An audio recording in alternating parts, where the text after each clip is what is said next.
चक्षुश्चैवांतरे भ्रुवो, आँख में जो देखने की शक्ति है उसी को कहते हैं दृष्टि। तो भगवान कहते हैं दृष्टि को वहाँ लगाइए, कहाँ? भ्रू मध्य में। अब मीरा कहती है हम सोच सोच करके लगाते तो हैं,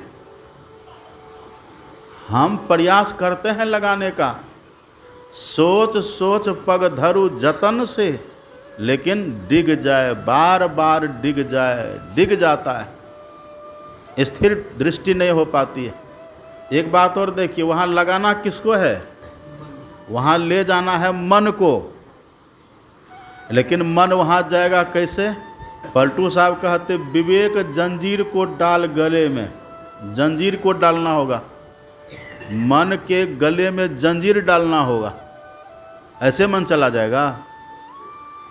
पहले पकड़िएगा मन को तब ना वहाँ जाएगा। तब मन को पकड़िएगा कैसे? मन पकड़ में कैसे आता है? मन जब भी चलता है तो दृष्टि के पीछे पीछे चलता है, इस बात को याद कर लीजिएगा।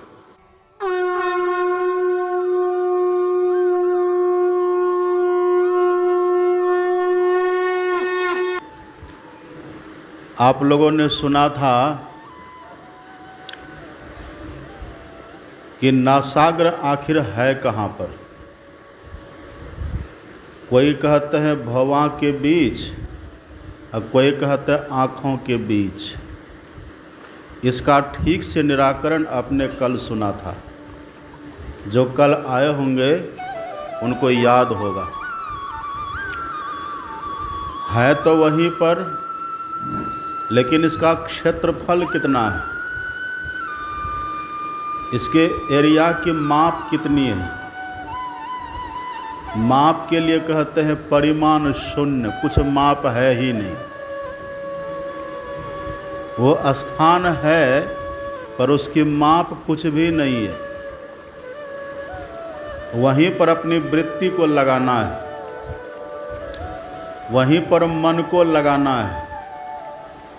तो जहाँ पर मन को लगाना है वो स्थान कैसा है? परिमाण शून्य। परिमाण शून्य का मतलब जहाँ हमारा नापने का जो स्केल है वो व्यर्थ हो जाए, फेल हो जाए, हम नाप न सकें। स्थूल कोई भी यंत्र से हम जिसको नाप न सकें, वही स्थान है, वहीं पर मन को लगाना है। लेकिन जिस मन को लगाना है वहाँ पर, वो मन, इसका परिमाण कितना है?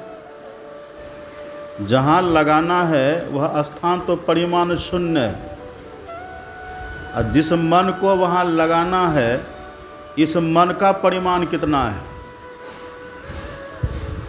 इस मन का परिमाण संत कबीर साहब ने बताया।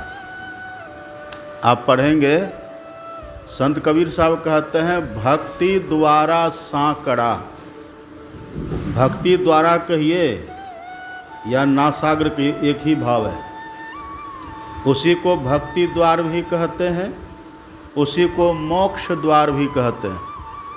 राम भगवान ने कहा ना, साधन धाम मोक्ष कर द्वारा।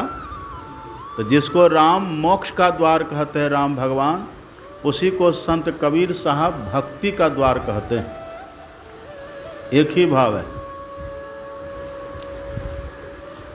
तो कबीर साहब कहते हैं भक्ति द्वारा सांकड़ा, वो तो बड़ा सांकड़ा है, संकीर्ण है, परिमाण शून्य है। आज जिस मन को वहाँ लगाना है, चूँकि मन का वध करना है ना, तो पहले उसी स्थान पर ले जाना है मन को। ये मन दूसरी जगह कहीं और नहीं मरता।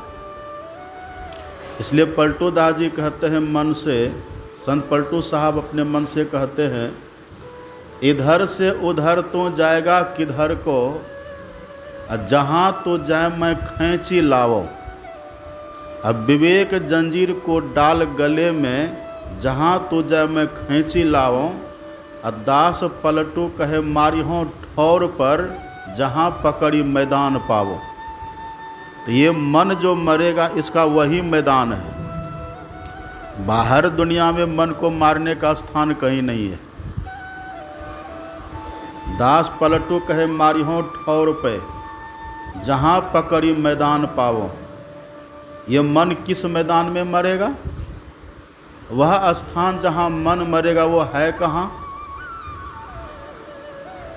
तो वही स्थान उसी को कहते हैं नासाग्र, उसी को कहते भक्ति द्वार, उसी को कहते मोक्ष द्वार। उसी जगह पर जाने से मन मरेगा। लेकिन वहाँ पर पहले जाएगा तब तो। कबीर साहब कहते स्थान है परिमाण शून्य, पर ये मन जिसको वहाँ ले जाएंगे ये कितना बड़ा है। भक्ति द्वारा सांकड़ा राई दस में भाव। अब मन ऐरावत हो ही रहा। ऐरावत देखे, ऐरावत देखे। ऐरावत धरती पर है ही नहीं, ऐरावत स्वर्ग में है। ऐरावत हाथी का नाम है। ये धरती पर का हाथी तो सब देखे होंगे कभी न कभी। इस धरती पर के हाथी से कई गुना बहुत बड़ा होता ऐरावत हाथी, और उतना ही बलशाली भी होता है। तो ये मन है ऐरावत की तरह। इसका ये परिमाण समझ लीजिए। ऐसे मन को जहाँ लगाना है वो स्थान कैसा है? तो कबीर साहब कहते राई दस में भाव। परिमाण शून्य का ये उदाहरण एक ये भी है, राई दस में भाव। राई देखे, राई सरसों कितना बड़ा होता है। राई इतना छोटा होता है कि आपके नाखून में से यहाँ दीजिए, यहीं टिक जाएगा वो, बड़ा छोटा होता है। उस राई का 10वां भाग करिए, कितना छोटा हो जाएगा। तो कबीर साहब कहते वो स्थान तो वैसा है, लेकिन वहाँ पर जिस मन को ले जाकर के मारना है, ये मन कितना बड़ा हो रहा है, ऐरावत हो रहा। ये हाथी के समान है। अब मन है हाथी के समान। आप माता सहजबाई की वाणी पढ़िएगा। हम आपको अपनी बात ज़्यादा इसीलिए नहीं सुनाते हैं कि व्यक्ति की बात, किसी साधारण व्यक्ति की बात विश्वसनीय नहीं होती है। ये संतवाणी विश्वसनीय होती है। संतवाणी में ताकत होती है। संतवाणी अडोल, वो कभी झूठ नहीं हो सकती है। देखिए स्थान कैसा है। अब इसी को संत कबीर साहब दूसरी जगह कहते हैं। कहानी इसमें एक है, उस सर्वाजित का नाम सुने कि नहीं? सर्वाजित जो था, पंडित सर्वाजित, वो दुनिया के सब विद्वान को हरा दिया था। अपनी माँ के पास गया, माँ से कहा कि माँ, उसका नाम पहले कुछ और था, तो माँ के पास गया, माँ से कहा कि माँ मुझे सर्वजय शास्त्री कहो, सर्वाजित शास्त्री कहो, मैंने सब पर जय प्राप्त कर ली, मुझे सर्वाजय कहो। उनकी माँ ने कहा संत कबीर साहब को पराजय किया। उनकी शिष्या थी वो, कहा उनको पराजित किया। कहा उनको क्या पराजित, वो तो पहले से पराजित है। कबीर कागज छुई होने कलम कहियो ने हाथ। उनकी माँ ने कहा कि बेटा संत कबीर कलम नहीं छुए, कॉपी नहीं छुए, अनपढ़ है लेकिन विद्वान है। कभी काल अनपढ़ भी विद्वान होते हैं, और कभी काल पढ़े लिखे लोग भी मूर्ख होते हैं। ये बात जानते हैं कि नहीं? पता है? कभी काल पढ़े लिखे लोग भी मूर्ख होते हैं, और कभी काल अनपढ़ भी विद्वान होते हैं। तो उनकी माँ ने कहा संत कबीर अनपढ़ है पर विद्वान है, उनको तुम अगर शास्त्रार्थ में परास्त कर सको तब हम तुमको कह देंगे सर्वाजय शास्त्री, सर्वजय शास्त्री। कहा ठीक है। अब वो क्या किया, बैल पर ग्रंथ लाद लिया। बैल पर, कहीं कहीं लिखा गधा पर ढो करके, कहीं कहीं लिखा है बैल पर।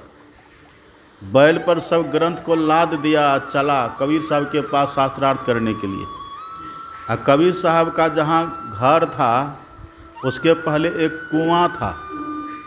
अब कुआं के पास एक पनिहारिन पानी भरने वाली, वो वहाँ पानी भर रही थी। सर्वाजित उनके पास गया, कहे सुनो। हाँ कहिए। संत कबीर का घर कहाँ है? वो उनकी शिष्या थी, तो वो भी साधारण तो नहीं थी ना। बीमारी पकड़ लिया, देख करके बीमारी पकड़ लिया। वो कहती है, अच्छा कबीर का घर शिखर पर, जहाँ सिलहली गैल, अब पौन टिके पिपील का। पिपील का जानते हैं? एक होते चींटी, एक होता है चिट्टा। चिट्टा देखे?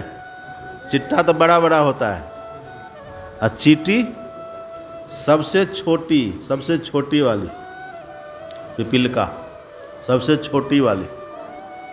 तो वो कहती है संत कबीर का घर तो ऐसे शिखर पर है जहाँ चींटी का भी पैर फिसलता है, टिक नहीं पाता है। कबीर का घर शिखर पर जहाँ सिलहली गैल, अब पौन टिके पिपील का। अब पंडित ला दे बैल, तुम बैल पर ग्रंथ लाद करके वहाँ जाना चाहते हो।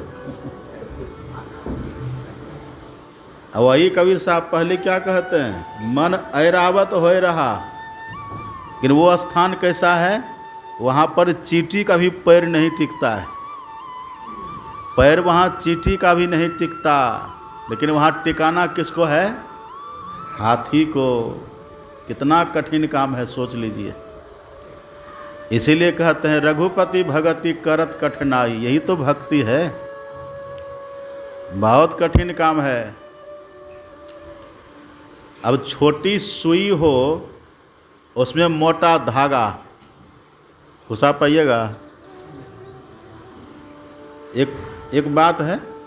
अब कहाँ, एक तो स्थान ऐसा जहाँ चींटी का भी पैर वहाँ से फिसलता है, चिट्टा का पैर नहीं, चींटी का, छोटी वाली। उस चींटी का पैर वहाँ फिसलता। जब चींटी ही छोटी होती उसका पैर कितना बड़ा होगा। वो भी जहाँ फिसलता है, अब वहाँ लगाना किसको है? वहाँ लगाना है मन को। कितना कठिन काम है। इसीलिए रघुपति भगति करत कठिनाई। कठिन है लेकिन असंभव नहीं है।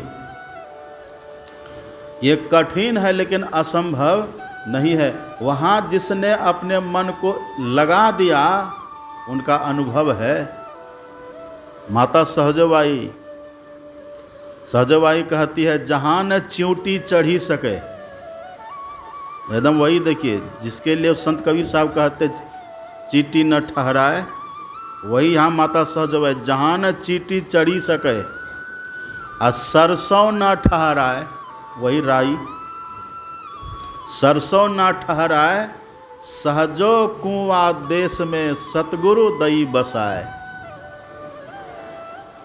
सहजबाई कहती है, जहाँ चींटी नहीं ठहर सकती, चींटी का पैर नहीं टिक सकता, जहाँ सरसों का दाना भी फिसल जाता है, वो तो बहुत, कबीर साहब कहते हैं राई 10वें भाव। फिर भी एक उदाहरण दे करके समझाते संत महापुरुष। वो स्थान देखिए कितना बारीक है, लेकिन वहाँ टिकना कठिन है, असंभव नहीं है। कठिन कितना है? कठिन इतना ही समझ लीजिए, जहाँ चींटी का पैर टिकना कठिन है, वहाँ पर हाथी को टिकाना है। हाथी कौन है? मन। इस मन को वहाँ लगाना है। अब कितना कठिन है, लेकिन ये कठिन काम भी सरल हो गया। कैसे हो गया? तो सतगुरु दई बसाए। सदगुरु महाराज जी ने कृपा करी, वहाँ हमको बसा दिए, वहाँ लगा दिए। वास्तव में स्थान तो बड़ा फिसलने वाला है। संत मीराबाई, माता मीराबाई है ना, ये सब अनुभव करके बैठी हुई हैं। माता मीरा, माता सहजो, संत कबीर, ये सब अनुभव करके बैठे हुए हैं। मीराबाई कहती है, सोच सोच पग धरु जतन से, सोच सोच पग,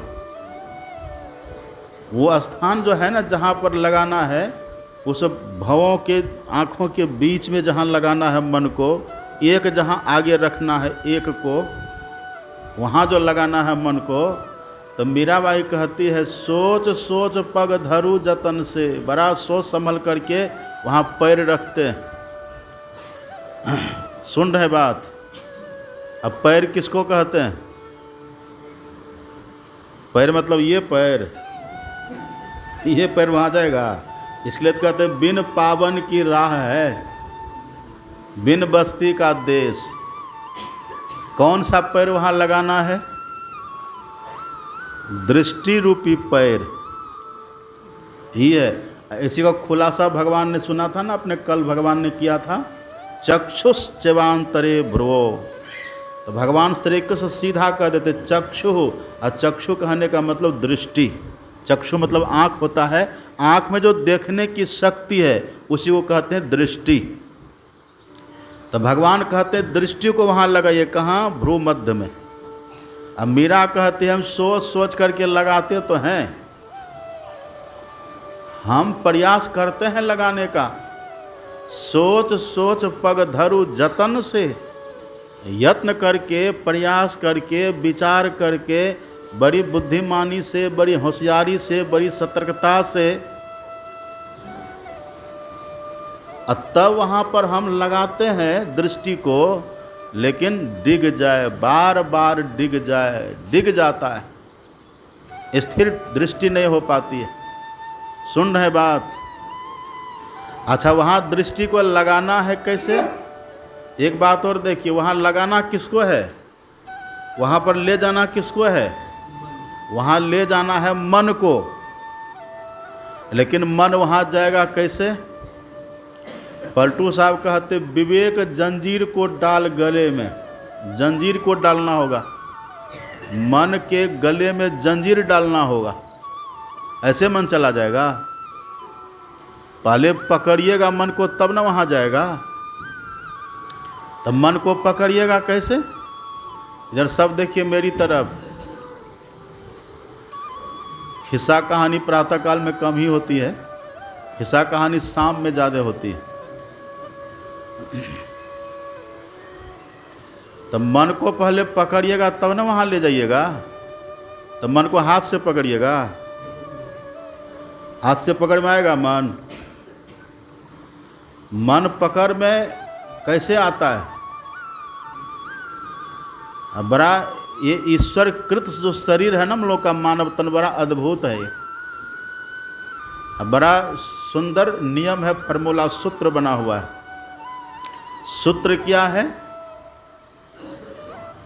मन जब भी चलता है तो दृष्टि के पीछे पीछे चलता है। इस बात को याद कर लीजिएगा।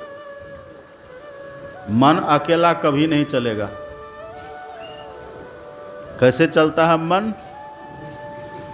हाँ, मन जब भी चलेगा तो दृष्टि के पीछे चलेगा। अभी देखिए यहाँ सब बैठे हुए हैं ना, अब बैठे बैठे क्या कहते? मन चला गया कारगिल चौक, कहते हैं ना। और सही में जाता है तब न वहाँ का दृश्य चिंतन में आ जाता है। अब जो कभी कारगिल चौक पर गया ही नहीं है वो कहता है कि मेरा मन चला गया कारगिल चौक। या आप कभी कहते कि मेरा मन चला गया अमेरिका, जो कभी गए ही नहीं वहाँ? कहिएगा। आप जहाँ पहले गए, जहाँ के दृश्य को आपने अपनी आँखों से पहले देखा, उसी दृश्य का जब चिंतन करता है मन, तो हम कहते मन चला गया। ये इसका भाव क्या है? इसका बस सीधा सा अर्थ है कि पहले दृष्टि और तब मन। दृष्टि के पीछे चलता है मन। हमने दृष्टि से पहले कुछ को देखा और तब उसका चिंतन मन ने किया, है कि नहीं सच? यही है एक, ये देखिए, यही एक सूत्र है, एक यही टेक्निक है इस मन को खींच करके वहाँ ले जाने की। यही है जंजीर। इसी जंजीर से मन को फंसाना होगा। तो वहाँ ले, इसलिए मीरा कहते हैं सोच सोच पग, पग मतलब दृष्टि, यहाँ पग का भाव है दृष्टि से। तो मीरा कहते वहाँ पर हम दृष्टि को लगाते हैं, इसलिए भगवान श्री कृष्ण ने कहा चक्षुश्चवांतरे भ्रुवो, अपने दृष्टि को भ्रू मध्य में लगाइए। जब दृष्टि वहाँ लगेगी तो मन स्वतः लगेगा, वहाँ अपने लगेगा। लेकिन अभी मन है कैसा, हाथी की तरह। एक कहानी आपको सुना देते हैं बीच में, जरूरी है वो कहानी सुनना। एक सेठ जी के घर में एक ड्राम था ड्राई फ्रूट का, उसमें काजू छुहारा किशमिश सब भरा हुआ था। तो उसी में वो ड्राम था, ड्राम में भरा हुआ था, एक छोटा सा छेद रह गया था, अथवा कि छोटा सा छेद छोड़ दिया था ताकि हवा जाए अंदर। एक छोटी सी चूहिया, चूहिया समझ रहे हैं ना, चूहा का छोटा बच्चा चूहिया, वो कहीं से कूदते फांदते गया, उसी छेद होके वो ड्राम में गिर गया। अब गया वहाँ ड्राम में, अब वहाँ जो देखा, रे ये तो हम ढूंढते रहते हैं, यहाँ तो वही है भरा हुआ, जिसको हम ढूंढते फिरते हैं वो तो यही, यहाँ वही भरा हुआ है। अब वो लगा काजू खाने।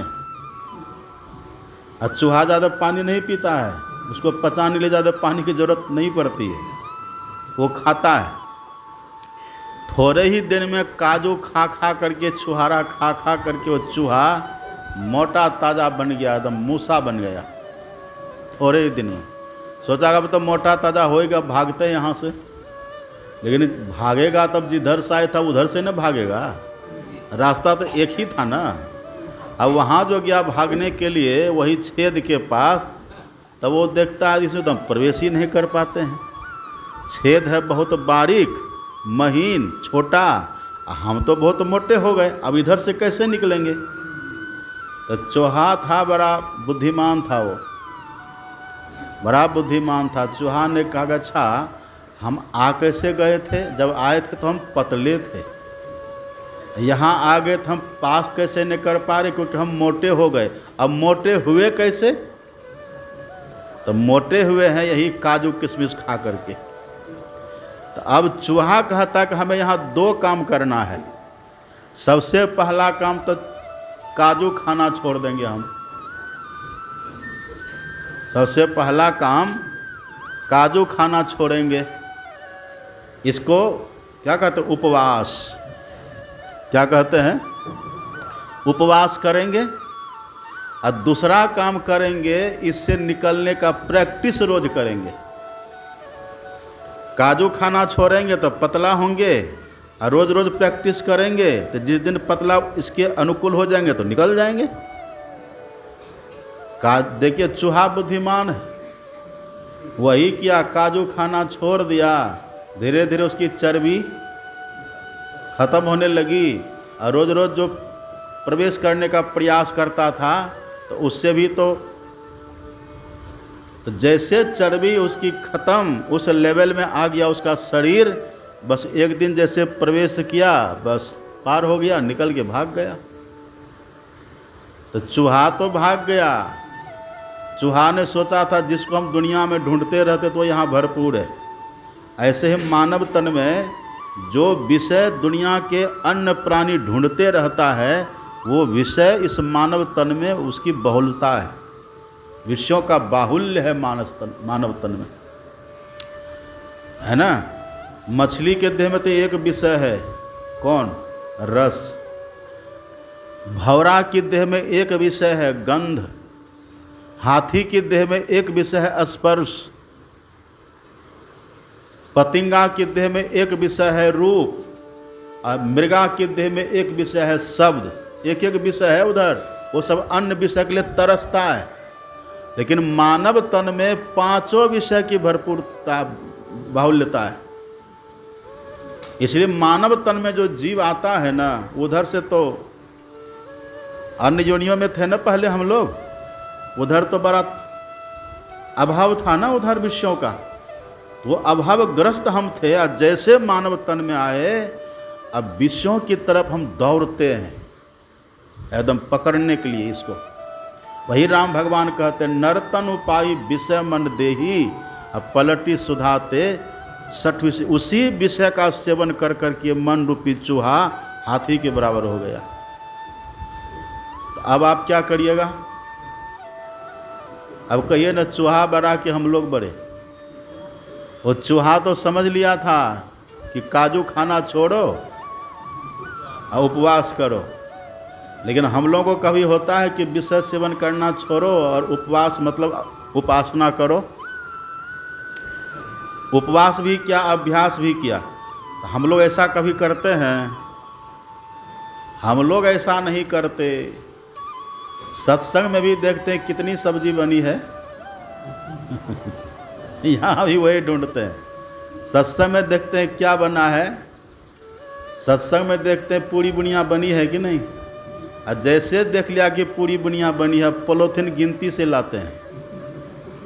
कोई 2 पॉलीथिन, कोई 3 पॉलीथिन, कोई 5 पॉलीथिन गिन गिन करके लाते हैं और कहते दीजिए थाली में पूरी। अब देते थाली में, इधर चुपके से भरते हैं पॉलीथिन में। अब इधर देने वाला भी परेशान। अब कहिए चूहा बड़ा कि आप बड़े? चूहा को जितना अकल था। आप संतोष से जितना ज़रूरत है उतना खाइए ना, उतना विषय लीजिए ना।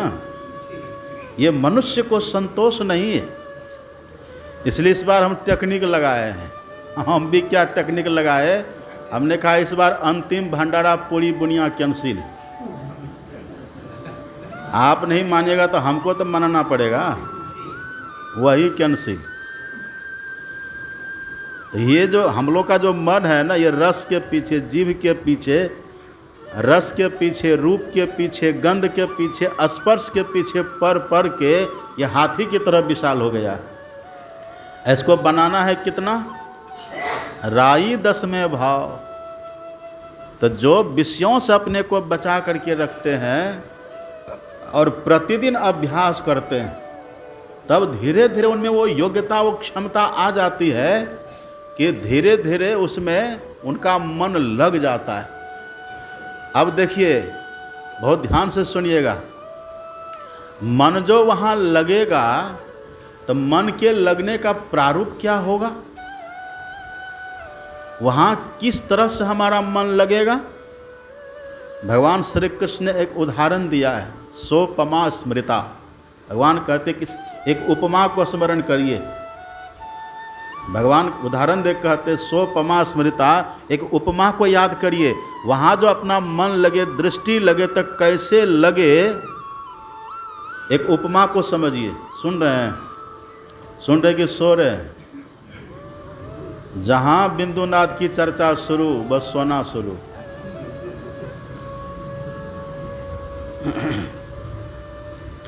आँख खोल के बैठिए, मेन गेट खोलिए सब।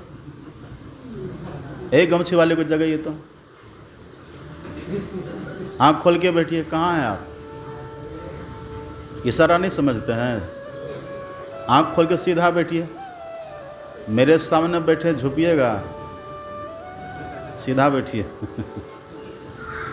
आगे वाले को तो सावधान होकर बैठना चाहिए। सोने का मन करे तो जाइए पीछे आराम से, है ना, ग्रिल लगा हुआ, उसमें से पीठ लगाइए, खर्राटा लीजिए। हम थोड़े कुछ कहने जाएंगे। आगे बैठिए तो संभल के। आँख तक कभी बंद करिए ही मत। उपमा देखिए, भगवान ने कहा सोपमा स्मृता। एक उपमा से समझिए कि वहाँ मन को लगाना है कैसे। उपमा में भगवान कहते हैं यथा दीपो निवातस्थो नेंगते सोपमा स्मृता। देखिए उदाहरण कितना सुंदर भगवान देते हैं। यथा दीपो निवातस्थो, निवात का मतलब होता है जहाँ हवा नहीं है। बहुत ध्यान से सुनिएगा। जहाँ हवा बिल्कुल नहीं है, निवात, वात मतलब होता है हवा, और निवात मतलब हवा रहित, वायु रहित स्थान। तो जो वायु रहित स्थान है, आप उस जगह पर एक दीपक जलाइए। उस जगह पर आप एक दीपक जलाइए। क्या देखिएगा? दीपक जल रहा है, आग में गति है, लौ में गति है, लेकिन कैसा लगता है वो? वो टूटता है। वो जो लौ जल रहा है दीपक का, वो टूटता है कभी? न टूटता है न हिलता है। हिलता तब जब वहाँ हवा रहती। हवा है ही नहीं, निवात कर दिए उसको हम, निवात स्थो कर दिए। ऐसा स्थान पर हम दीपक जलाए जहाँ पर हवा है ही नहीं है। और उसी के लिए प्राचीन काल में, पहले के समय लालटेन जलाते थे कि ना हम लोग। लालटेन का जमाना अब खत्म।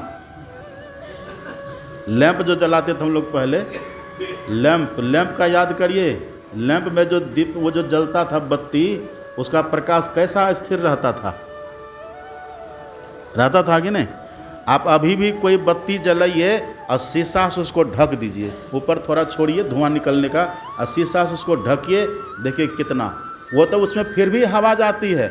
भगवान कहते निवातस्थ हो, जहाँ हवा बिल्कुल भी ना हो। ये भगवान के मुख से निकला हुआ शब्द है।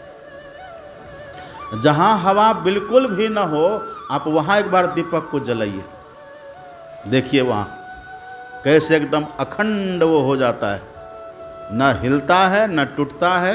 देखिए शब्द के साथ नेंगते, नेंगते न इंगते। इंगते का मतलब होता है चलना, हिलना डोलना। जैसे वो दीपक का लौ न चलता है न हिलता है न डोलता है, नेंगते सोपमा। वो उपमा देखिए कैसा है दीपक वाला। तो जैसे दीपक का लौ बिल्कुल स्थिर होकर के, फिर आंख बंद कर दिए। हे भगवान, अब ढेला रखना पड़ेगा लगता है, ढेला रखना।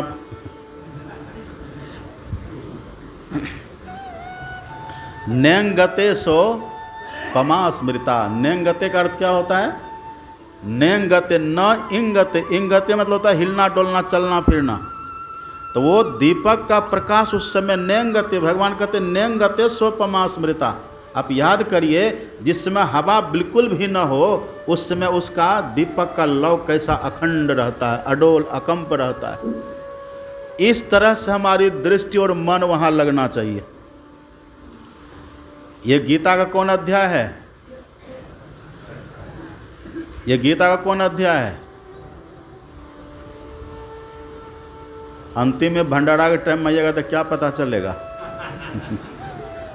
ये गीता का 6ठा अध्याय चल रहा है। 6ठा अध्याय का नाम क्या है?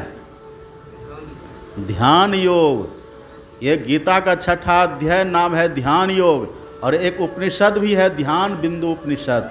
सुने, जैसे यहाँ ध्यान योग अध्याय में एक दीपक का उदाहरण दिया गया है, ये गीता में है।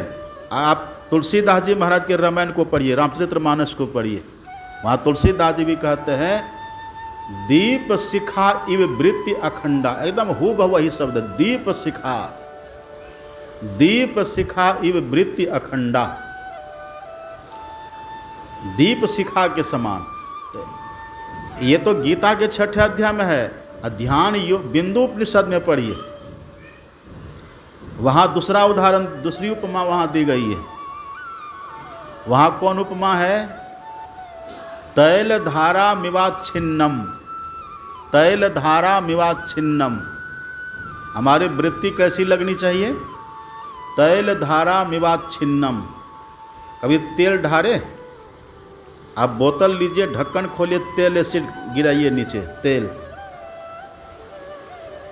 तेल जो होता है ना, तेल की जो धार गिरती है वो कैसी गिरती है? ऋषि कहते तैल धारा, तैल धाराम एव इवाच्छिन्नम, तैल धाराम इव अविच्छिन्नम।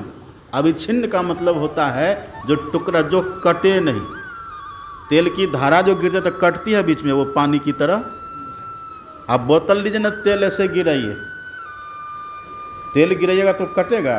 अविच्छिन्नम होता है, तैल धाराम इवाच्छिन्नम। ऋषि कहते जैसे तेल की धारा अविच्छिन्न गिरती है, ऐसे हमारी दृष्टि अविच्छिन्न वहाँ होनी चाहिए। हमारा मन अविच्छिन्न ढंग से वहाँ लगना चाहिए।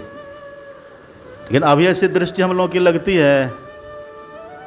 हमारे सदगुरु महाराज ने लिखा, आप पढ़ेंगे पदावली में। हमारे सदगुरु महाराज जी कहते हैं दृष्टि योग अभ्यास अति करत ही करत, कपनी सहज ही छुटे। देखिए कपनी, भगवान कहते नेंगते और सदगुरु महाराज जी कहते कपनी। नेंगते का अर्थ ही होता है कपनी। सुन रहे हैं? नेंगते और कपनी एक ही है ना। कपनी, कपनी सदगुरु महाराज क्या कहते हैं? कपनी सहज ही छूटे, ये कंपन छूटेगा। कैसे छूटेगा? तो हमारे सदगुरु महाराज जी कहते दृष्टि योग अभ्यास अति ही करत, जो बहुत अभ्यास करेंगे, बहुत अभ्यास करेंगे। और इसके लिए भगवान ने एक श्लोक तो ये दिया है, यथा दीपो निवातस्थो, लेकिन दीपक की तरह स्थिर होने के लिए भगवान ने और 2 श्लोक बताया। बहुत ध्यान से सुनिएगा। श्री सद्गुरु महाराज की। ये माता जी, हाँ, एक बूढ़ी थी ना, ऐसे बोलना शुरू, बूढ़ी का सोना शुरू। सो रहे माता जी ना, फिर बोलना शुरू, फिर सोना शुरू। सो रहे हैं ना, सो रहे हैं ना, जिंदा है ना। सब में ना कहने की आदत सी हो जाती है। और सोने वाले को पता चलता है कि हम सो रहे हैं, सोने वाले को पता नहीं चलता कि हम सो रहे हैं। ये कैसा बेस बना कर पा गए? जाइए पीछे।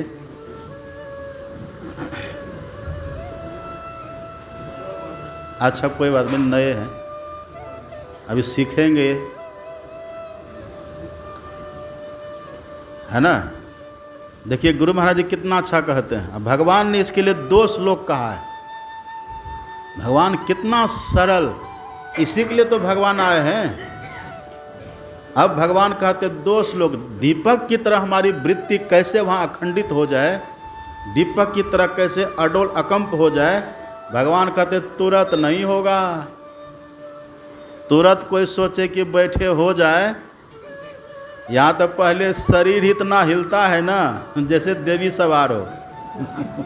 ध्यान के समय देखिए, कभी काल हम आँख खोल के देखते हैं, हम भी कभी काल देखते हैं भगवान जैसे पूजा खेल रहा हो, जैसे देवी सवार हो। एक जगह तो एक को जब देवी सवार हुआ ना, तो सोफा पर बैठा हुआ, तो एक महिला थी सोफा पर बैठी हुई थी, उस पर हो गया देवी सवार। इतना वो झूमी, झूमते झूमते सोफा को तोड़ दिया। समझिए। तो जब शरीर का भी यह हाल है, तो फिर मन और दृष्टि का क्या हाल होगा? भगवान कहते तुरंत नहीं होगा। तुरंत कोई सोचे हो जाए, नहीं होगा, है किसी का नहीं। संत की कृपा तो तुरंत हो जाता है। युकी को फीजिता का 3 घंटा में हो गया। जानते हैं ना युकी को फीजिता को? रामकृष्ण परमहंस का 3 दिन में हो गया। हो जाता है। गरीबदास जी का तुरंत हो गया। गरीब ऐसा सतगुरु हम मिल्या, सुरत सिंध की गैल, अब बजर पौड़ी पट खोली के ले गया झीनी गैल। तुरंत हो गया। तो वैसा लगता है कि तुरंत हो गया, लगता है आपको, लेकिन वो पहले के जन्मों का क्या हुआ होता है। लगता है जब ध्रुव जी को 6 महीना में भगवान मिल गए ना, तो ऋषि मुनियों ने कहा कि भगवान भी आजकल जो है ना पक्षपात करने लग गए। ध्रुव था राजकुमार तो तुरंत दर्शन दे दिए, और हम लोग गरीब घर के हैं, तब बचपन से लगे अभी तक नहीं हुआ है। भगवान समझ गए, भगवान प्रकट हो गए नाविक बन करके। एक नाव लिए, यमुना का किनारा था, लेकर गए महात्मा के पास। बाबा हम आपके भक्त हैं, प्रणाम करते हैं। हाय भगवान, उनके भीतर जो भ्रम हुआ है ना, उसको मिटाना चाहते हैं। अगर हम आपके भक्त हैं, हमारे पास तो कुछ नहीं है, ये नौका है, नौका विहार हम करवा देना चाहते हैं। कहा ठीक है बच्चा, कराओ। तब भगवान के नाव पर महात्मा सब बैठे और चले, भगवान खेने लगे। खेते खेते थोड़ी दूर गए तो दूर भगवान जा कर के नाव पर से ही एक तालाब दिखाते हैं, झील टाइप का तालाब बड़ा सा, वो दिखाए। कहा बाबा वो सब देख रहे हैं क्या? कहाँ तालाब है, बड़ा तालाब है। कहा जरा जाके पानी को चखिए कैसा लगता है। भगवान ने अपनी माया से कहा चखिए पानी कैसा लगता है। तो जाके पानी को चखा तो नमकीन था। कहा तो नमकीन लग रहा है। तालाब का पानी नमकीन होता है? मीठा होता है। नमकीन है, नमकीन कैसे हो गया? आगे पता है किनका ये पानी, कौन सा पानी है? कहा नहीं। कहे ध्रुव जी की आँखों का पानी है, आंसू है ये। कहा इतना? कहा क्या आपको लगता है? ध्रुव जी ने भगवान के लिए इतना रोया है, उनके आँखों के अश्रु से ये तालाब भर गया है। कहा 5 साल का बच्चा, 5.5 साल का रोएगा तो इतना पानी कैसे हो जाएगा? कहा बैठिए आगे चलिए। आगे ले गए, पहाड़ दिखा। कहा जाइए देखिए पहाड़ को। और जब पहाड़ को जाकर के देखा, कुरेद खोद करके जब देखा तो हड्डी का पहाड़ था, वो हड्डियों का पहाड़। कहे तो हड्डियों का पहाड़ है? किसकी हड्डियां हैं? कहा पता नहीं। कहा ध्रुव जी की सब हड्डियां है ये। इतना जन्मा इतना मरा, कब से भजन करता आ रहा है, उनकी हड्डियों का पहाड़ बन गया है, आंसुओं का तालाब बन गया। तब इस जन्म में 6 महीना में मिला है। तुरंत किसी को नहीं होता, लगता है जन्मों का युकी को फिजिता को सदगुरु महाराज जी ने कहा था अब तुमको मेरे पास आने की ज़रूरत नहीं है। दीक्षा दिए भी, या दीक्षा देने का आदेश भी दे दिए, तुम जाओ वहाँ प्रचार करना। और कहा जब तुमको मेरी ज़रूरत हो याद करना। और लिखी बाद में पत्र लिखा था युकी को फिजिता ने कि जब मैं गुरु महाराज की याद करती हूँ तो मुझे उनकी कृपा का वाइब्रेशन वो पता चलता है। तो संत किन पर कैसे कृपा करते हैं, वो जन्मों का संस्कार होता है, तुरंत नहीं होता। इसलिए भगवान कह देते हैं बहुनाम जन्म नामांते ज्ञानवान माम प्रपद्यते, बहुत जन्मों के अनंतर। लेकिन निराशा नहीं होनी चाहिए। जिन ढूंढा तिन पाइया गहरे पानी पैठ, मैं बोरन डुबन डरी रही किनारे बैठ। अब क्या पता हम लोग का भी अंतिम जन्म है, ये जानते हैं। ये नहीं सोचना चाहिए शुरू अभी से कर, नहीं, क्या पता अंतिम जन्म है हमारा। इस उत्साह उल्लास से लगना चाहिए। ये नहीं कि अभी तो दीक्षे लिए हैं। गुरु अंगद देव जी, अमरदास, गुरु अमरदास 60 साल से ऊपर में दीक्षे लिए थे। वो 70 साल के ऊपर से दीक्षे लिए थे वो। और दीक्षा लिए, उतना बुढ़ापा में दीक्षा लिए। अब बुढ़ापे में दीक्षा लेके इतनी उनकी साधना की गति हुई, तीसरा गुरु वही बन गए सिख धर्म के। जानते हैं ना, ये भरोसा रखना चाहिए। ये नहीं कि अभी हम दीक्षा लिए तो क्या होगा, नहीं, ऐसा नहीं सोचना चाहिए। भगवान कहते तुरंत के चक्कर में मत रहिए। देखिए भगवान ने कितने सुंदर शब्द का प्रयोग किया है। देखिए भगवान कहते हैं सनह सनह रूप परमेद बुद्ध्या धृति गृहीतया आत्मसंस्थ मनः कृत्वा न किंचिदपि चिंतयेत। कितने सुंदर सुंदर भगवान ने ढाढ़स वाला शब्दों का प्रयोग किया। अर्जुन घबराओ मत, सनह सनह होगा, सनह सनह रूप परमेद, धीरे धीरे होगा। इकट्ठे चाहोगे। किनसे कह रहे हैं भगवान, किनसे कह रहे हैं? अर्जुन से। कौन कह रहे हैं? भगवान। सनह सनह, धीरे धीरे होगा। तुरंत चाहोगे तो नहीं होगा, धीरे धीरे होगा। क्या है?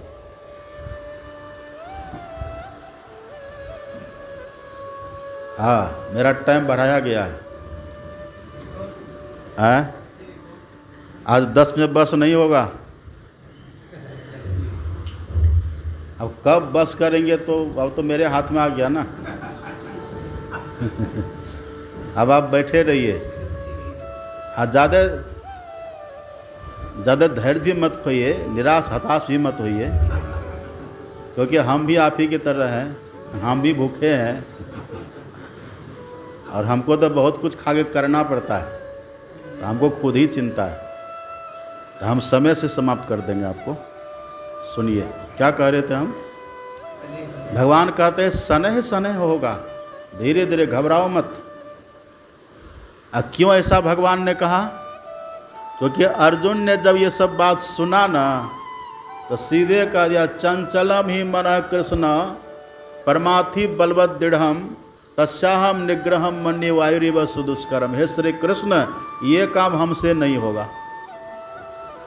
सुन के देखिए, हम लोगों को भी तो इस तरह का भाव होता है ना। अर्जुन सीधे कह दिया हमसे नहीं होगा,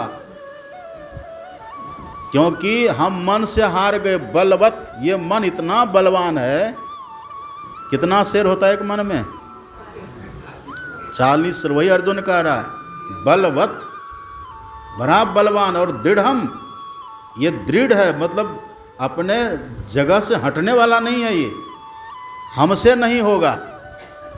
तब भगवान ने देखिए कैसे शब्द का प्रयोग किया है। भगवान कहते हैं असंशय महाबाहो, हे महाबाहु। महाबाहु क्यों कहे भगवान? भगवान ने ये नहीं कहा कि डरपोक कहीं के, ऐसा भगवान ने नहीं कहा। महाबाहु मतलब महाबाहु। महाबाहु मतलब क्या? जिसकी भुजा में बहुत बल है। और कितना बल है अर्जुन के भुजा में पता है आपको? 3 योद्धा, द्रोणाचार्य, पितामह भीष्म, अर्जुन एक ही जगह थे। आ गए भगवान श्री कृष्ण। तीनों से पूछा कि जो महाभारत का भीषण संग्राम होने वाला है, यदि आप लोगों को कहा जाए समाप्त करने के लिए तो कितने दिन में समाप्त कर दीजिएगा? गुरु द्रोण ने कहा कि ये हम इसको 3 दिन में अकेले खत्म कर देंगे। 18 अक्षोणी सेना को हम 3 दिन में अकेले समाप्त कर देंगे। पितामह भीष्म ने कहा कि हम 1 ही दिन में समाप्त कर देंगे, 1 ही दिन में। अर्जुन से पूछा तुम? अर्जुन ने कहा छुओ नहीं दूजो बाण,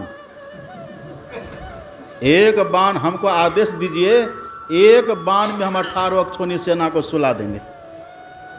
इसलिए भगवान कहते महाबाहो, तुम तो ये गप देता था, महाबाहो यहाँ हार गया। हाँ, तुम जो कहते हो इसमें कोई संशय नहीं है। असंशय हम, असंशय महाबाहो मनो दुर्निग्रहम चलम। मन इतना चंचल है कि इसका निग्रह करना आसान नहीं है, लेकिन कठिन नहीं है। भगवान कहते कठिन नहीं है, इसके लिए कुछ उपाय है।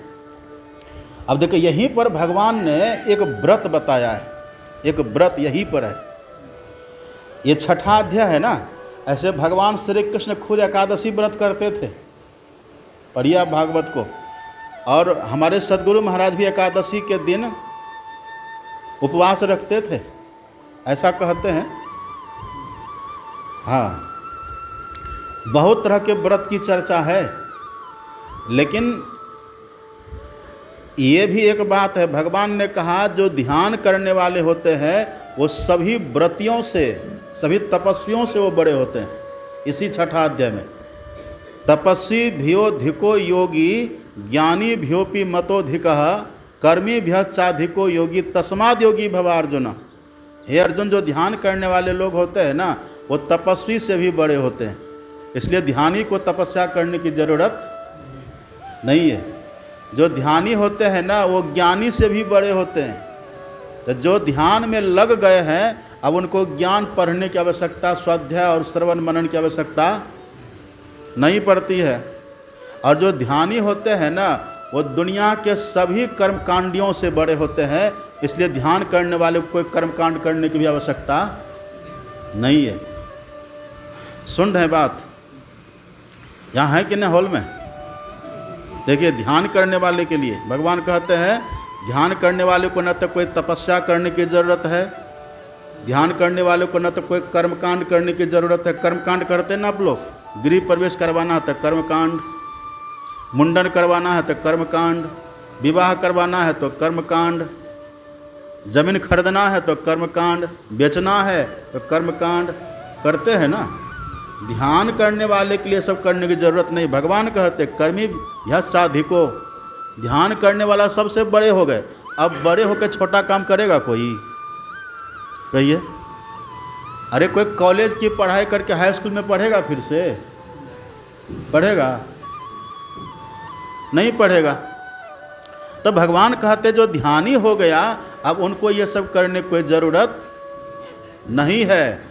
हाँ, लेकिन एक ऐसा व्रत है जो ध्यानी को करना ही पड़ेगा, उसके बिना ध्यानी ध्यान करने में सफल नहीं होगा। यही पर भगवान ने कहा है, जब अर्जुन ने ये कह दिया कि मन बड़ा कठिन है, मन बड़ा चंचल है, मन बड़ा बलवान है, हम नहीं कर सकेंगे, बड़ा दृढ़ है, हम नहीं कर सकेंगे, तब भगवान ने कहा कि अर्जुन होगा। मटकी मार रहे हैं, आँख खोल के बैठिए। यही देखिए, यही पहचान है, यही आत्म कल्याण की बात है ना। अपना काम है तो सुख लगता है इसलिए सोने लग जाते हैं, इसलिए ध्यान पर भी व्यक्ति सोते हैं। अपना काम होता है ना तो सरूर चैन मालूम होता है, सोते हैं। और सिनेमा देखने में कभी नींद आती है? मूवी देखिए, नींद आएगी? उस समय क्यों नहीं नींद आती है? उस समय मन को विषय मिलता है, मन और बलवान होकर झूमने लग जाता है, तब ना क्या क्या होता है।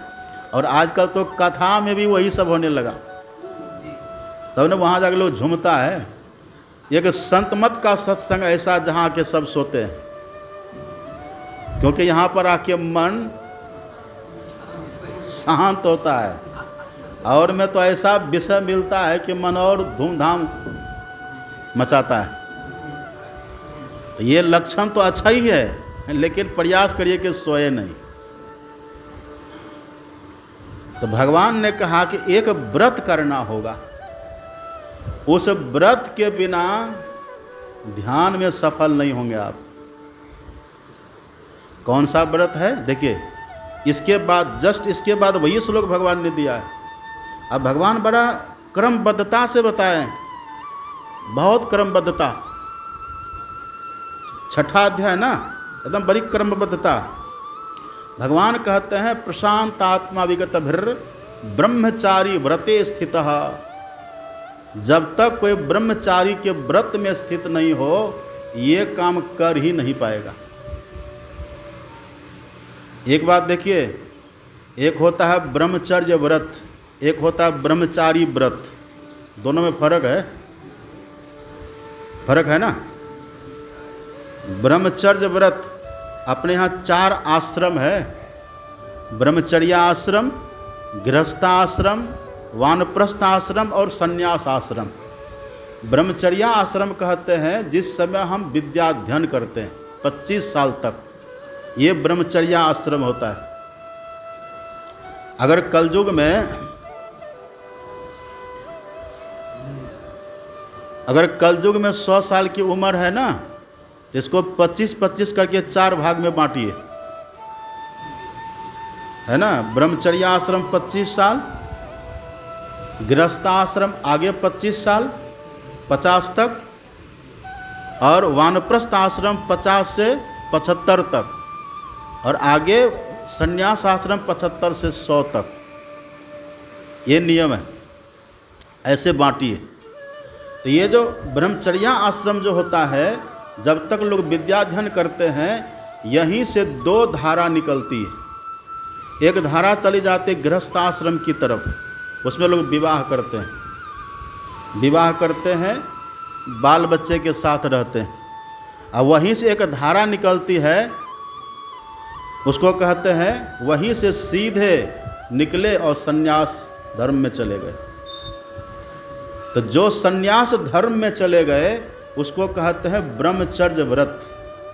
अब वो ब्रह्मचारी हुए, जो पढ़ते पढ़ते बिना विवाह किए संन्यास ले लिए, घर से निकल गए, अब वो ब्रह्मचारी हो गए। वो ब्रह्मचारी हो गए। जिन्होंने अखंड ब्रह्मचर्य का व्रत ले लिया उसको कहते ब्रह्मचारी। लेकिन भगवान यहाँ उपदेश किसको कर रहे हैं? हाँ, भगवान ब्रह्मचर्य व्रत नहीं कहते हैं, क्योंकि उपदेश किनको कर रहे हैं? अर्जुन को कर रहे हैं। और अर्जुन की कितनी पत्नी है? आपके पास तो यहाँ 2 पत्नी वाला शायद कोई नहीं होगा, न 2 पत्नी वाला कोई होगा, न 2 पति वाली कोई होगी। होंगे? है यहाँ? सब एक पत्नी वाले हैं। और अर्जुन को कितनी पत्नी थी? उनकी कई पत्नियां। द्रौपदी तो वो तो अब क्या कहिएगा, वो पांचों भाई की है। अब अलग अलग एक्स्ट्रा भी है, भीम की अलग, अर्जुन की अलग, अलग अलग पत्नी है सबकी। युधिष्ठिर जी महाराज की नहीं, इन लोगों की है। अब देखिए कई पत्नियां हैं अर्जुन की, जानते हैं ना। एक पत्नी जो बहुत प्रसिद्ध है, क्या नाम है? एक पत्नी जो अर्जुन की बहुत प्रसिद्ध है, क्या नाम है उनका? माता सुभद्रा, जो भगवान श्री कृष्ण की अत्यंत प्यारी। 8 भाई में एक ही बहन थी भगवान को। 8 भाई थे कृष्ण भगवान, अब बहन एक ही। कितनी लाडली, कितनी प्यारी दुलारियों की कल्पना करिए आप, एक बहन है। और उस बहन का विवाह भगवान ने अपने से अर्जुन से कराया है, अपने से। तो कई पत्नियां हैं। और तब कहते हैं कि जब तक ब्रह्मचारी व्रत में स्थित नहीं होगे तब तक ये काम नहीं होगा। ब्रह्मचारी का व्रत मतलब ब्रह्मचारी लोग जैसे रहते हैं वैसे तुमको घर में ही रहना होगा। अब मतलब ये नहीं कहते कि संतान उत्पन्न मत करो, ये नहीं कहते हैं। संतान उत्पन्न की जो विधि है, जो विधान है, उस समय संतान उत्पन्न करो, लेकिन भोगों में फंस करके मत रहो, भोगों में डूब मत जाओ। इसलिए अपने यहाँ है सूत्र है, देखो दाखो ताको मत, झूठ बोलो डरो मत, और भोगो भागो, भोगो भागो फंसो मत। गृहस्थों के लिए, सन्यासी के लिए नहीं है। यदि कोई सन्यासी हो जाए और तब वो भोग करे, स्त्री भोग करे, उसका बहुत भयंकर दंड है, बहुत भयंकर दंड। उसका कोई प्रायश्चित नहीं है, उसको विष्ठा का कीड़ा बनना पड़ता है, उसके लिए कोई प्रायश्चित नहीं है। और हमने सुना 60,000 साल तक वो विष्ठा का कीड़ा बनता है, उसके बाद फिर नरक होता है। तो सन्यासी की बात यहाँ नहीं, भगवान उपदेश करते हैं गृहस्थ के लिए। भगवान कहते ब्रह्मचारी जिस तरह से रहते हैं, ब्रह्मचारी कैसे रहते हैं? ब्रह्मचारी जो सच्चे ब्रह्मचारी होते हैं वो स्त्री से दूर रहते हैं। स्त्री से दूर रहने का मतलब वो मन से दूर रहते हैं। भिक्षा कहाँ मांगेंगे? आप ही के घर में तो भिक्षा मांगेंगे। एक कहानी सुन लीजिए। भगवान बुद्ध थे ना, भगवान बुद्ध के 2 शिष्य थे। तो दोनों शिष्य जा रहे थे, जंगल का रास्ता, नदी पार करना था। तो नदी पार करने के लिए गए वहाँ, तो वहीं संजोग से एक युवती स्त्री आती है। और स्त्री तो डरपोक ऐसे भी होती है, नदी में तीव्र धार है, पानी की धार। तो वो स्त्री कहती है कि देखिए शाम होने वाली है, अंधेरा, रात होने वाली है, इधर जंगल है और हम नदी पार नहीं कर पाएंगे, तो कृपा करके आप दोनों हमको पार कर दीजिए।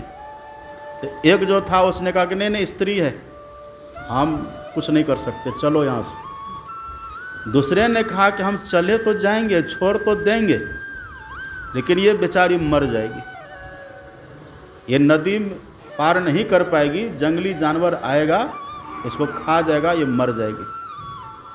तो कहा जो होगा होगा। उसने उसको कंधा पर बिठाया और कंधा पर बिठा करके नदी पार कर दिया। जो दूसरा था उसका भौं चढ़ गया, कहा चलो आज तुमको हम सिखाते हैं, आज तुमको हम बताते हैं।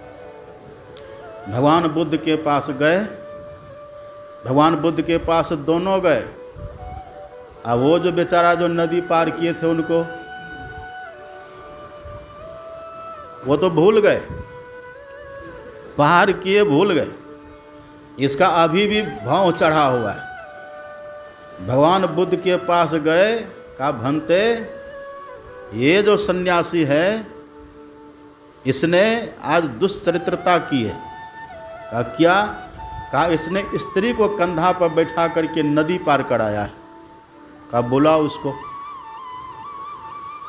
कहा क्या बात है, क्या कह रहा है? अब वो बेचारा भूल गया था। कहा क्या हुआ भंते? कहा क्या हुआ, तुम क्या क्या किए हो? कहा क्या हुआ? तब वो कहता रे तुम वहाँ ने स्त्री को कंधा पर बैठा कर नदी पार करवाया था। अच्छा हाँ। कहा कि भंते अगर हम नहीं पार करते, बेचारी पार नहीं हो पाती, उधर जंगल था, कोई जंगली जानवर उसको मार के खा जाता, इसीलिए उसको हमने पार कर दिया। तब भगवान बुद्ध ने कहा इसने उस स्त्री को पार करके छोड़ दिया और तुम बिना पार किए अभी तक पकड़े हुए हो।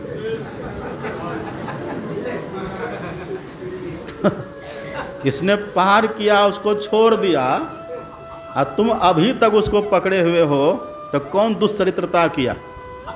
तुम क्या कि ये किया? कहो।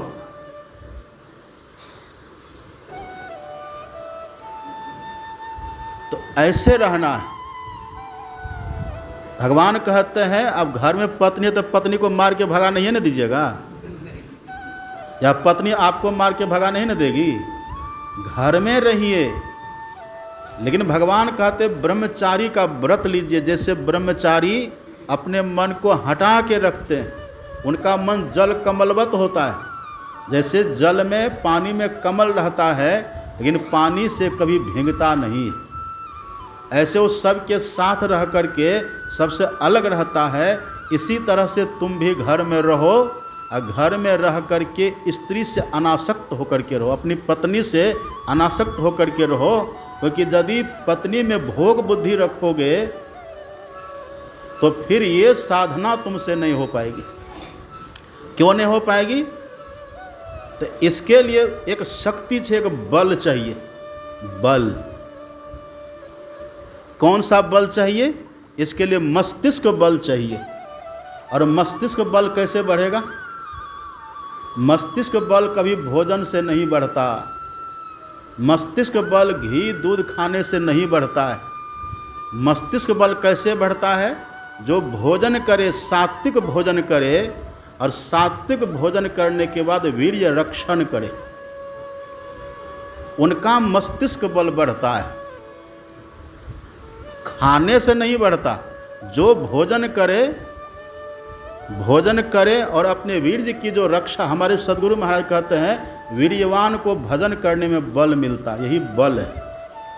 और ये नहीं करेंगे, घर में रहेंगे, अब भोग बुद्धि से रहेंगे, बाल बच्चा पैदा होने के बाद, तो ध्यान के सपना को दूर कर दीजिए, ध्यान नहीं हो पाएगा, नहीं होगा ध्यान। पराई स्त्री की तो बात छोड़िए, वो तो व्यभिचार है। पराई स्त्री के साथ जो संबंध स्थापित करते हैं वो तो घोर दुराचार, पंच महापाप में एक महापाप है, उसको व्यभिचार कहते हैं। ये व्यभिचार करने वाला तो भजन कर ही नहीं पाएंगे। जो अपनी पत्नी से भी बाल बच्चा समय से हुआ, उसके बाद जो भोग बुद्धि छोड़ करके अलग हो जाए और ब्रह्मचारी का व्रत ले ले, उनसे ये काम होगा। भगवान कहते हैं प्रशांत आत्मा विगत भीर ब्रह्मचारी व्रते स्थिता। जो ब्रह्मचारी के व्रत में स्थित है, कौन बोल रहे हैं बात? भगवान बोल रहे हैं।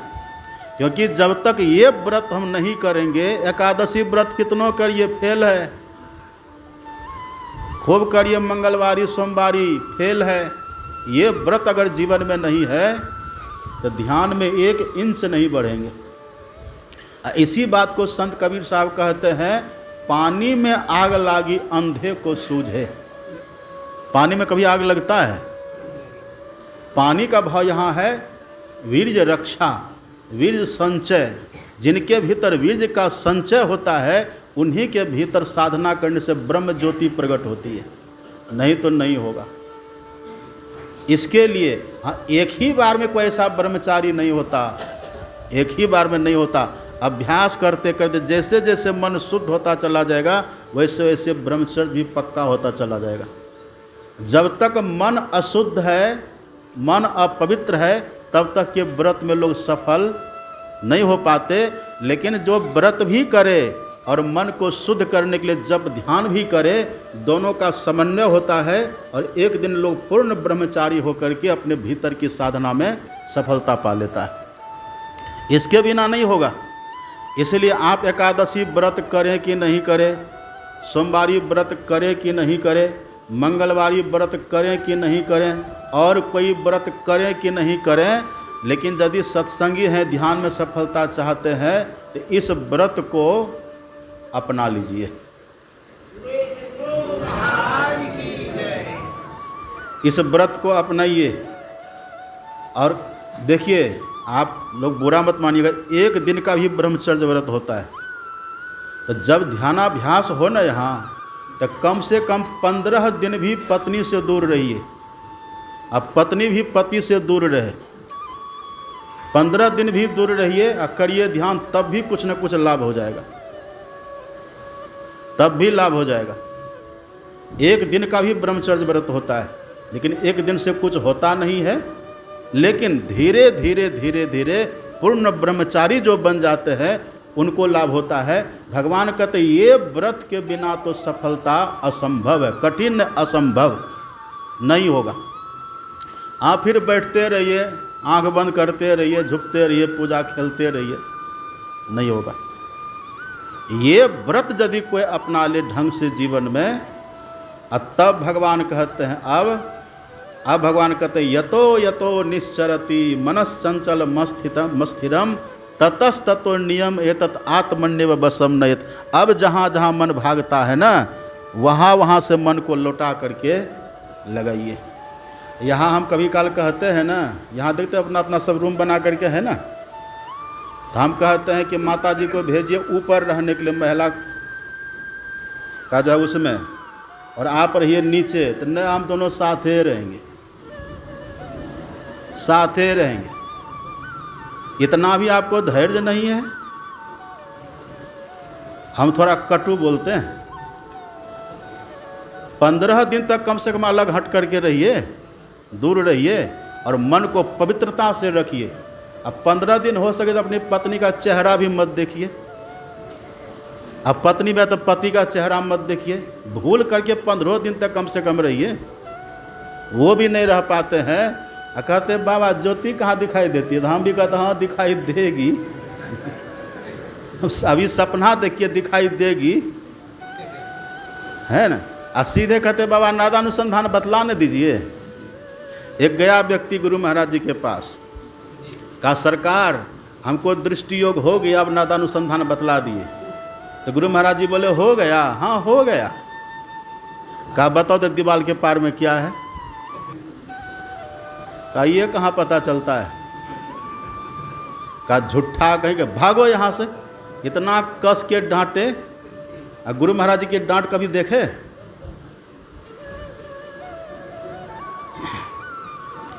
जब सदगुरु महाराज जी डांटते थे ना, अखिल भारतीय में लाखों की भीड़ होती थी।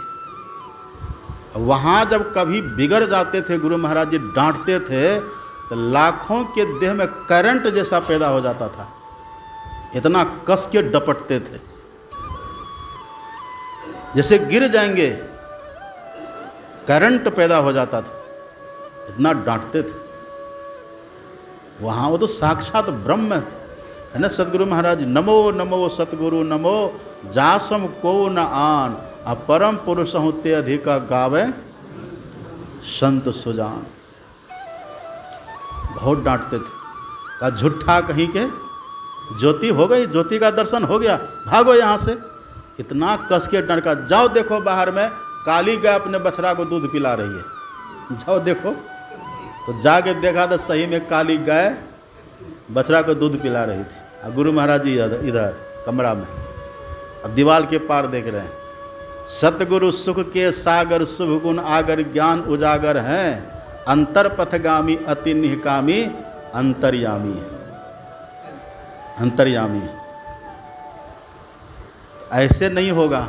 भगवान कहते पहले ये व्रत को लीजिए, ये व्रत लेने के बाद व्रत भी लीजिए, भजन भी करिए। अब जो बैठेंगे ना, अब आपके घुटना में एक ताकत मिलेगी, घुटना में बल मिलेगा, तब बल मिलेगा। अभी तो देह को आप ऐसे निचोड़े हैं ना, जैसे नींबू को लोग निचोड़ देता है, बल मिलेगा। देह को नींबू की तरह निचोड़ दिए हैं, अब बैठेंगे ध्यान करने के लिए। ये व्रत जो लेंगे तो घुटना में ताकत मिलेगी, घुटना में बल मिलेगा।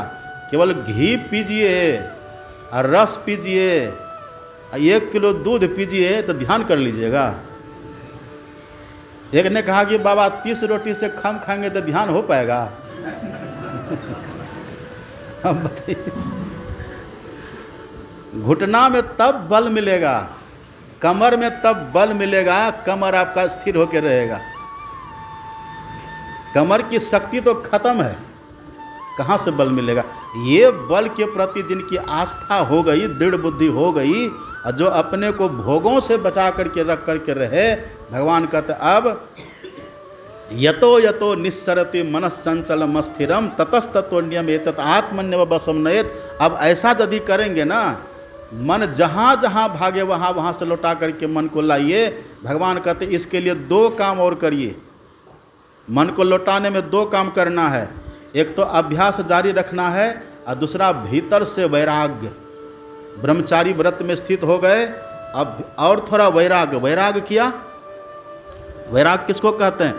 वैराग्य कहते हैं जिससे भजन में विघ्न हो उससे अलग रहिए, जिससे ध्यान में विघ्न हो उससे अलग रहिए, जिससे मन ध्यान में उछटे उससे अलग रहिए, जो ध्यान करे उसके संग में रहिए। ये 2 अभ्यास और वैराग्य, ये दोनों अगर रहे, भगवान कहते हैं अभ्यासे न तो कौन्तेय वैराग्य न च गृह्यते। कोई केवल अभ्यास करे अब वैराग्य नहीं रखे, भीतर में मन उलझने वालों से दूरी न रखें, मन को फंसाने वालों से दूरी न रखें, तब नहीं होगा, तब नहीं होगा। जो दूरी बना करके रखे। पूज्यपाद महर्षि संत शिवी जी महाराज गए थे ना कलकत्ता, उधर एक और थे, वो भी गए थे, दूसरे महापुरुष नाम नहीं कहेंगे, वो भी था वहाँ। तो बड़ी लोगों की भीड़ थी, तो कहा कि महाराज आप इतनी संख्या में यहाँ आए हैं, तो अब कुछ 2-2 शब्द कह दीजिए। तो वो जो दूसरा आदमी था, महापुरुष ही था वो भी, उसने कहा कि हंसो और हंसाओ, हंसो और हंसाओ। जब इनकी बारी थी, तो ध्यानी पुरुष है ना, थे ना पूज्यपाद, ध्यानी पुरुष थे। और आप जानते हैं ना, सदगुरु महाराज जी पूज्यपाद महर्षि संत शिवी परमहंस जी महाराज को बोले थे कि संत शिवी जी हमको 3 बजे आकर के उठा दीजिएगा, कह रखे थे ना। तो पूज्यपाद सदगुरु महाराज के कमरा के बगल में ही इनका कमरा है, अभी भी जाकर देखिए ना, है ही है, बना हुआ है। तो उस कमरा से निकलते थे और चटकी पहनते थे लकड़ी वाली, तो चटकी पहन के जो जाते थे गुरु महाराज जी के कमरा में, तो गुरु महाराज जी चट चट की आवाज़ होती थी ना, तो गुरु महाराज जी पहले कह देते थे कौन है? संत शिवी जी। जी सरकार, जाइए ध्यान करिए। अब कहिए, गुरु महाराज जी खुद को उठाने के लिए कहे थे कि ध्यान करने के लिए कहते थे। जब कई दिन ऐसा हुआ, जब भी जगाने के लिए जाए, कौन है? संत शिवी जी। जी सरकार, जाइए ध्यान करिए। जब कई दिन ऐसा हुआ, तब इनके मन में होता करे जो खुद जगे हुए हैं और संपूर्ण संसार को जगाने के लिए आए हुए हैं, उनको जगाने के लिए हम जाते हैं। तब उस दिन से ये समझ गए कि गुरु महाराज जी हमको ऐसा क्यों कहते हैं, और तब प्रतिदिन उठ करके ध्यान में बैठने लगे। ध्यानी पुरुष थे, ध्यानी गुरु महाराज जी बना दिए थे। तो वहाँ जब कहा ना आप भी 2 शब्द कहिए, तो उनको पता था ना ध्यान कैसे बनता। ध्यान के बिना भगवान मिलेगा? जिमि दूध के मथन से निकसत है घी जतन से, अतिमि ध्यान के लगन से पर ब्रह्म ले निहारा। नहीं होगा। तो ध्यानी पुरुष थे, अध्यानी पुरुष को अनुभव रहता कि ध्यान होता है कैसे। जब कहा कि आप भी 2 शब्द कहिए, तब पूज्यपाद ने कहा, उन्होंने तो कहा ना हंसो, उन्होंने कहा हंसो और हंसाओ। क्या कहा? हंसो और हंसाओ। इन्होंने कहा न फंसो और न फंसाओ, न खुद किसी में फंसो, भजन नहीं होगा, न अपने में किसी को फंसाओ, तो तुम्हारा भजन होगा। फंसाने से भी भजन नहीं होगा, और जिसको फंसाओगे उसका भी भजन नहीं होगा। तो न फंसो न फंसाओ, यही है वैराग्य। भगवान कहते हैं अभ्यास न तो कौन्तेय वैराग्य न च गृह्यते। अभ्यास हो और ये वैराग्य का भाव हो, और तब बैठ करके क्या करे, यतो यतो निश्चरति मनस संचल मस्तिर। जहाँ जहाँ मन भाग करके जाए वहाँ वहाँ से लौटा करके वहाँ लगावे। यही मेरा कहते सोच सोच पग धरू जतन से, जतन से धरते रहिए। हमारे सदगुरु महाराज जी क्या कहते हैं, दृष्टि योग अभ्यास अति ही करत ही करत। अति ही, अति का मतलब क्या होता है? अति का मतलब, अति का मतलब बहुत अधिक, उसमें लगा है ही, उसमें लगा है ही का भाव क्या है? अति ही। अति ही का भाव क्या है? ये तो दिमाग से निकाल दीजिए कि आधा घंटा बैठने से ध्यान बनेगा, निकाल दीजिए। कम से कम, कम से कम 1 घंटा। पूज्यपाद महर्षि साहिब स्वामी जी महाराज कहते थे, मनियारपुर में जब वो विराजते थे ना, वो बराबर कहते थे, हम भी कई बार वहाँ गए, पूज्यपाद जिस समय विराजते थे हम भी जाते थे। और एक बार तो ऐसा हुआ ना, एक बार हम वहाँ गए थे मनियारपुर, तो उस समय ध्यानाभ्यास चल रहा था। यही कौन महीना, जनवरी का होता है ना, आधा जनवरी आधा फरवरी होता है। तो हम भी गए थे वहाँ, तो संजोग से वर्षा हो गई थी, अब कीचड़ कीचड़ हो गया था। तो अब वहाँ थोड़ी दूर थी ना जगह, थोड़ी दूर, अब बड़ी गाड़ी लाने में वहाँ बनता नहीं था, कीचड़ काफ़ी थी। तो संजोग से मेरे पास छोटी वाली गाड़ी थी उस समय, मारुति की छोटी वाली कार मेरे पास थी। तो पूज्यपाद ने देख लिया था एक छोटी गाड़ी है, तो पूछा किनकी गाड़ी है, तो किसी ने कह दिया गुरुनंदन का है। कहा इसी गाड़ी से हम वहाँ तक जाएंगे। तो हमको जैसे कहा तो हम तो मानो आकाश में चढ़ गए। ये लोग तरसते हैं कि मेरी गाड़ी में बाबा बैठे, यहाँ खुदे सामने ड्राइवर का भागो, हम ड्राइवर को उतारे, खुद से गाड़ी लाए, अब पूज्यपाद बैठते तो हम खुद से ड्राइव करके वहाँ कमरा से वहाँ तक ले जाते थे। कई दिन ऐसा हुआ था। जब भी प्रणाम करने जाते थे तो कहते थे 1 घंटा से कम ध्यान पर कभी नहीं बैठना।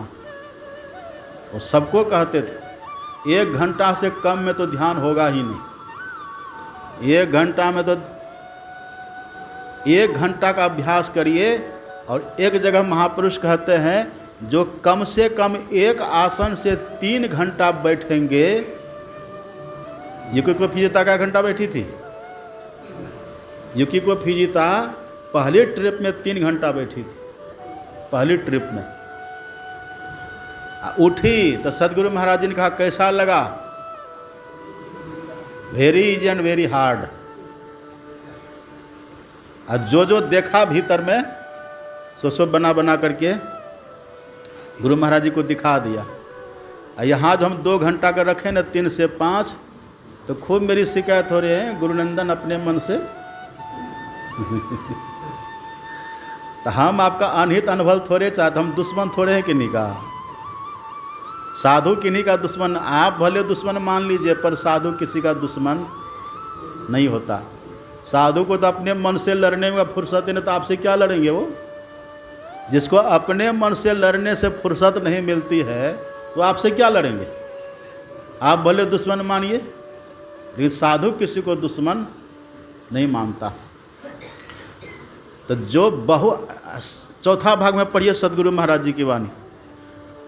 सदगुरु महाराज जी कहते हैं जो देर तक बैठते, ही शब्द है, जो देर तक बैठते हैं, जो साधक देर तक बैठते हैं उनको कुछ होता है।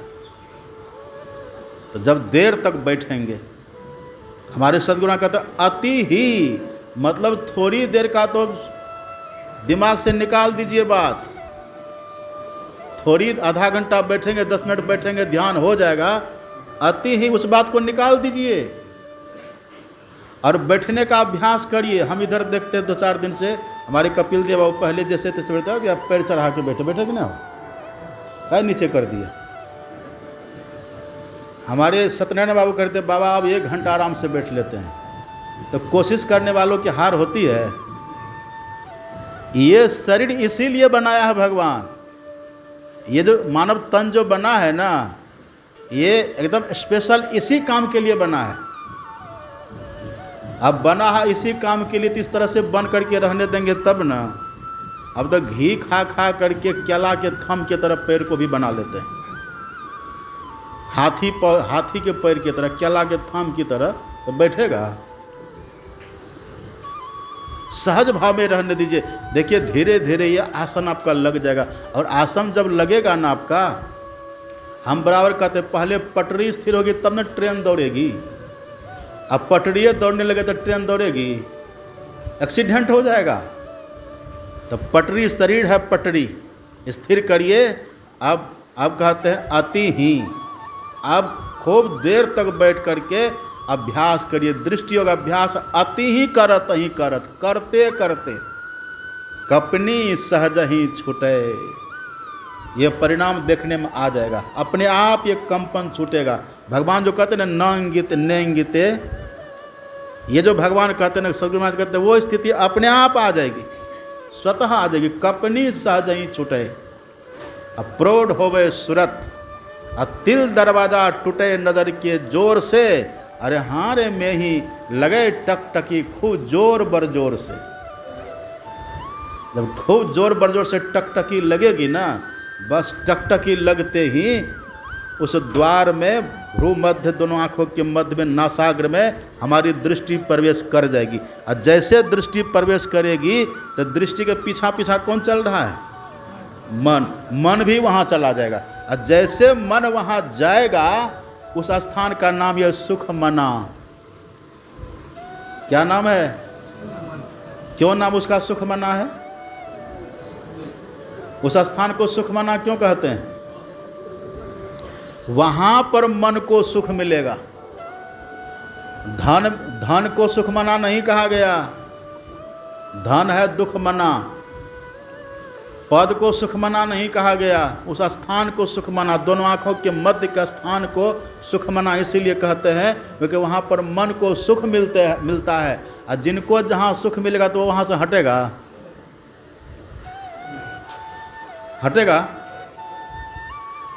जिनको जहाँ सुख मिल गया अब वहीं रहने का प्रयास करेगा, तो मन अब वहाँ से हटेगा नहीं।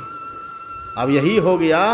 भगवान कहते हैं न तत्रे काग्र्याद्यतो, भगवान कहते तत्रे काग्र मनः कृत्वा। अब ये मन वहाँ लगेगा, अब ये मन वहाँ ऐसा लगेगा वहाँ ये मन हटाने से भी नहीं हटेगा। इसके लिए इतनी भूमिका। अब वहाँ अब मन लग गया, उसके बाद क्या होगा वो कल बताएंगे।